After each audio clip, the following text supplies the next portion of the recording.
जय माँ दुर्गा।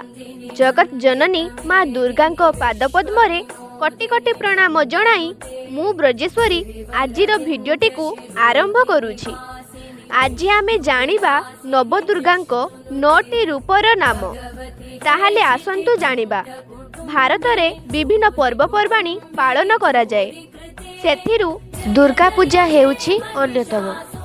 दुर्गा पूजा हेउछि हिंदू मानकर प्रमुख पर्व। दुर्गा पूजा प्रायतः आश्विन मासर शुक्ल पक्षर 6टी तारीखरु दशमी पर्यंत पालन करा जाए। देवी दुर्गा को शक्तिर देवी भावे पूजा करा जाए। महिषासुर नामक राक्षस को वध करिबा पई समस्त देवता मिसी दुर्गा देवी को सृष्टि करथिले। देवी दुर्गांकर 9टी रूप को नवदुर्गा बोली कहा जाए। नवरात्रि पर्व रे एही नवदुर्गा को पूजा करा जाए। प्रत्येक रूपर निजस्व महत्व अछि और सेमाने निज निज शक्तिर प्रतीक होइथांती। देवी दुर्गांको प्रथम रूप हेउछि शैलपुत्री। शैलपुत्री उपासना सह नवरात्रिर आरंभ होइथाए। पौराणिक कथा अनुसार हिमालयंक तपस्या और प्रार्थना द्वारा प्रसन्न होई देवी तांकर कन्या भावे जन्म नेइथिले। एही दिन भक्त और साधक निजर मन को मूलाधार चक्र रे अवस्थान करी उपासना करिथांती। नवदुर्गांको द्वितीय नाम हेउछि ब्रह्मचारिणी। ब्रह्मचारिणी रूपरे नवरात्रिर द्वितीय दिन रे माता दुर्गा को भक्त माने उपासना करिथांती। माता ब्रह्मचारिणी को अन्य दुई नाम हैला तपस्चारिणी और अपूर्णा। तांको डाहाण हातरे मंत्र जपामाली और बाम हातरे कमंडलू। देवी ब्रह्मचारिणी विवेक और धैर्यर प्रतीक होइथांती। नवदुर्गांको तृतीय नाम हेउछि चित्रघंटा। एही रूपटी देवींको उग्र रूप। देवी दशभुजा और बाघ उपरे विराजमान अनेक अस्त्र शस्त्र सज्जिता होइथांती। देवी चित्रघंटा साहस और न्यायर प्रतीक होइथांती। नवदुर्गांको चतुर्थ नाम हेउछि कुष्मांडा। पौराणिक मते देवींको हसरु ब्रह्मांड सृष्टि।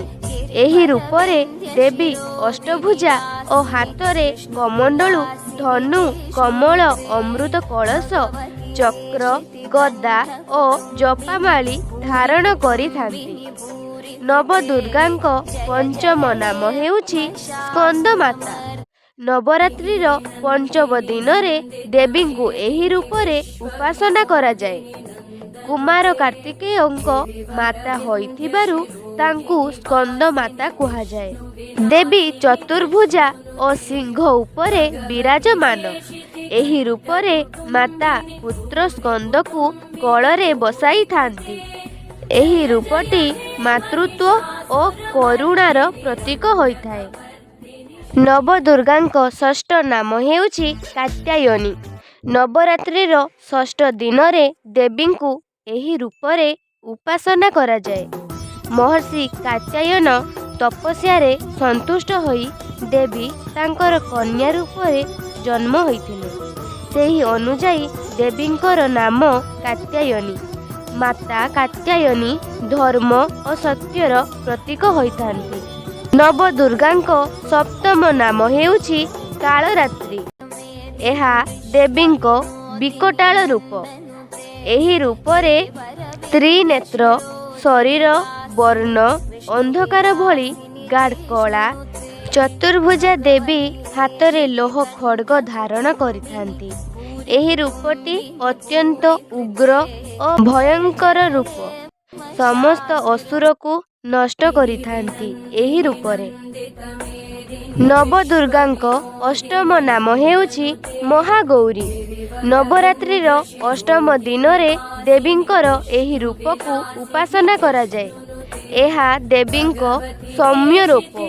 एही रूपरे वृषभ वाहिनी देवींको शरीरर वर्ण और श्वेत वस्त्र परिहिता देवी चतुर्भुजा और दुई हातरे खड्ग और त्रिशूल धारण करिथांती और अन्य दुई हातरे अभय प्रदान करिथांती। माता महागौरी ପବିତ୍ରତା ଓ ସୌନ୍ଦର୍ଯ୍ୟ ଶାନ୍ତିର ପ୍ରତୀକ ହୋଇଥାନ୍ତି।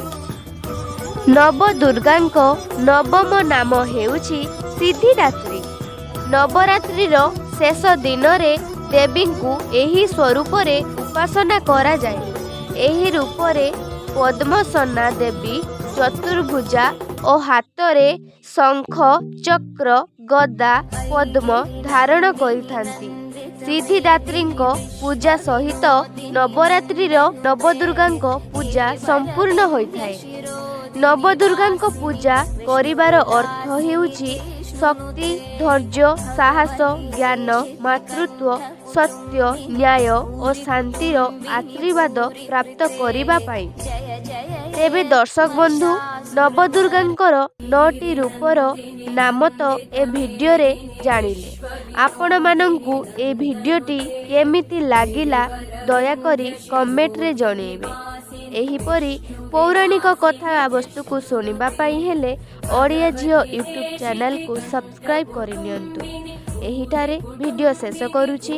ଜୟ ଜୟ ମା ଦୁର୍ଗା।